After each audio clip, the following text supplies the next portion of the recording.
ഓടും കുതിര ചാടും കുതിര അൽതാഫ് സലീമിന്റെ നമ്മുടെ ഫഹദ് ഫാസിൽ നായകനായിട്ടുള്ള പുതിയ സിനിമയുടെ ട്രെയിലർ റിലീസായിട്ടുണ്ട്. അത്യാവശ്യം തിരക്കേടില്ല എന്നൊക്കെ ആൾക്കാർ കമന്റ് ചെയ്യുന്നുണ്ട്. നമുക്കൊന്ന് ജസ്റ്റ് കണ്ടു നോക്കാം. ഒരുപാട് പ്രതീക്ഷയുള്ള ഒരു മൂവി കൂടിയാണ്. ഓണത്തിനാണ് റിലീസ് വരുന്നത്. ഓണത്തോടനുബന്ധിച്ചാണ് സിനിമ റിലീസ് വരുന്നത്. ഒരുപാട് സിനിമകൾ വരുന്നുണ്ട് ആ സമയം തന്നെ. അപ്പം കൂട്ടത്തിൽ വിന്നർ ആരാണെന്നറിയാനായിട്ട് എല്ലാവർക്കും ഒരു ആകാംക്ഷ ഉണ്ടാവും. നമ്മൾ ലാലേട്ടൻ്റെ മൂവിയുടെ ഹൃദയപൂർവ്വത്തിൻ്റെ ഒക്കെ ട്രെയിലർ ഇറങ്ങിയിട്ടുണ്ട്. അത്യാവശ്യം നല്ല ട്രെയിലറായിരുന്നു. അപ്പം അതിൻ്റെ കൂടെ തന്നെയാണെന്ന് തോന്നുന്നു ഈ പടത്തിൻ്റെയും റിലീസ് വരുന്നത്. ഞണ്ടികടെ നാട്ടിൽ ഇടവേള എന്ന സിനിമയ്ക്ക് ശേഷം അൽതാഫ് ഡയറക്റ്റ് ചെയ്യുന്ന സിനിമ കൂടിയാണിത്. അപ്പം നമുക്ക് ജസ്റ്റ് ഇതിൻ്റെ ട്രെയിലർ ജസ്റ്റ് ഒന്ന് കാണാം.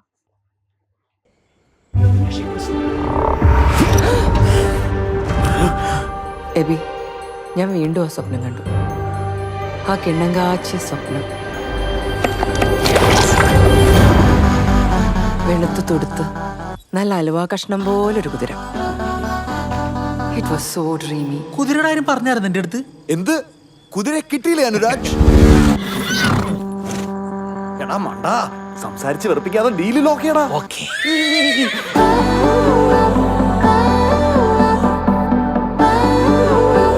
അവക്ക് ചെറിയ വട്ടല്ല, മുഴുവട്ട്. വിഷയം റൊമാൻസ് ആയതുകൊണ്ട് ഞാൻ അതിന്റെ ഉള്ളറകളിലേക്കൊന്നും പോകുന്നില്ല. ഇതത് തന്നെ പ്രണയത്തിന്റെ ആദ്യ തുടിപ്പുകളാണത്. ഇത് റൊമാൻസ് ആണ്, റൊമാൻസ്. ട്വിസ്റ്റ് ഉണ്ട്. കല്യാണി ഈ പകുതിയോടുള്ള നല്ല കോംബോ ആയിരിക്കും അത്യാവശ്യം. എന്താ എന്താ റൊമാൻസിന്റെ വീക്ക്നെസ്. സ്റ്റാർട്ടറായിട്ട് ഇങ്ങനെ പോട്ടെ. ഫ്ലാറ്റിന്റെ മുഖത്തേട് ചാടിച്ചാക്ക്. വട്ട് പകരു അനുരാജ്. എബി എന്തൊക്കെയാ പറയുന്നത്? നാട്യപരമായ ആലുവ കഴിച്ചിരുന്നോ? ബാലോ, it's too late AB.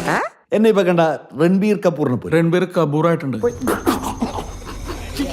AB music.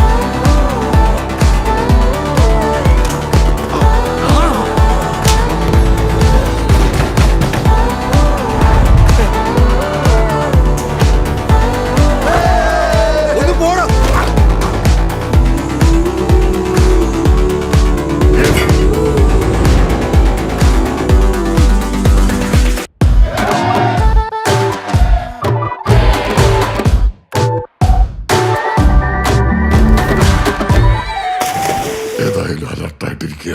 നിന്റെ രണ്ട് കണ്ണുകൾക്ക് ഇനി വിശ്രമമില്ലേ ബി? വിശ്രമമില്ല. Gotta hold it tight, baby, I'm looking down the lane, searching for you. Gotta skip on my body, come to me, shawty, you bomb on my battery. ഈ Charlie സിനിമയ്ക്കകത്ത് Dulquer ഒരു കുതിരയുടെ പുറകെ സൗണ്ട് അന്ന് റണ്ണറപ്പായ കുതിര ഇത്. സംഭവം എനിക്കൊന്നും ഒരു ഫീലും ഇല്ല ഈ സിനിമ കണ്ടിട്ട്. ഒരു അവാർഡ് സിനിമ കാണുന്നവരുണ്ട്, സിനിമ കണ്ടിട്ടെന്നല്ല ട്രെയിലർ കണ്ടിട്ട് പ്രത്യേകിച്ച് ഒരു വികാരം തോന്നുന്നില്ല.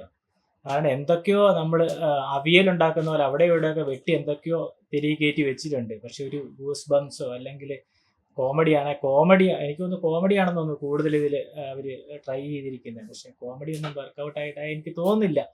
ഒരുപക്ഷെ സിനിമ വരുമ്പോൾ വേറെ ലെവൽ സിനിമ ആയിരിക്കാം. അൽതാഫിൻ്റെ ഞണ്ടികട നാട്ടിൽ ഇടവേള എന്നുള്ള സിനിമ അത്യാവശ്യം നല്ല സിനിമയായിരുന്നു. എനിക്ക് ഒരുപാട് ഇഷ്ടപ്പെട്ട ഒരു സിനിമയായിരുന്നു. പക്ഷേ എനിക്ക് ട്രെയിലർ കണ്ടിട്ട് പ്രത്യേകിച്ച് വികാരമൊന്നുമില്ല, ഒന്നും പ്രത്യേകിച്ച് അഭിപ്രായവും ഇല്ല. കാരണം അത്ര വലിയൊരു സംഭവമായിട്ട് എനിക്ക് തോന്നുന്നില്ല.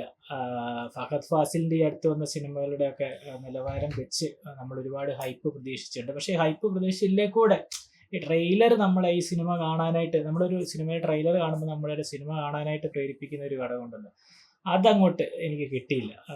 പിന്നെ അൽതാഫിലുള്ളൊരു വിശ്വാസം, പിന്നെ ആഷിഖ് ഉസ്മാൻ, അത്യാവശ്യം ഈ രണ്ട് ബാനർ, അതായത് ഈ രണ്ട് ആൾക്കാർ അത്യാവശ്യം നല്ല പടങ്ങളൊക്കെ ചെയ്യുന്ന ആൾക്കാരാണ്, ആ ഒരു വിശ്വാസം. പിന്നെ ഏറ്റവും മെയിൻ ഫഹദ് ഫാസിൽ എന്നുള്ള ആക്ടർ.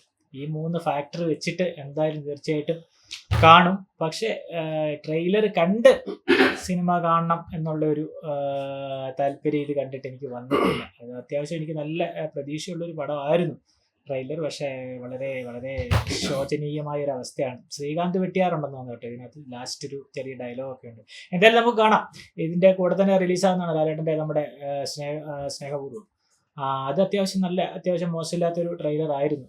ഇത് കുറച്ചുകൂടെ ചിലപ്പം കഥ സ്പോയിലാകും എന്നുള്ള, അല്ലെങ്കിൽ റിവീലാകും എന്നുള്ള പ്രശ്നം കൊണ്ടായിരിക്കും അവരിങ്ങനെ ചെയ്തിരിക്കുന്നത്. പക്ഷേ എങ്കിലൊരു പഞ്ചില്ലാത്തൊരു ട്രെയിലർ. എന്തായാലും നമുക്ക് വെയിറ്റ് ചെയ്യാം, ഓണത്തിന് പൊളിക്കാം. അപ്പോൾ അടിപൊളി സിനിമകളുടെ കൂടെ